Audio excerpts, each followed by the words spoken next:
என்ன காயலான போதும் என் மேனி தாங்கிக் கொள்ளும் உங்கள் மேனி தாங்காது சென்றேனே.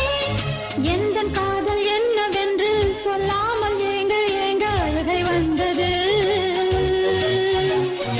எந்தன் சோகம் உன்னை தாக்கும் என்றெண்ணும் போது வந்த அழுகை நின்றது. மனிதர் உணர்ந்து கொள்ள இது மனித காதல் அல்ல, அதையும் தாண்டி புனிதமானது. அபிராமி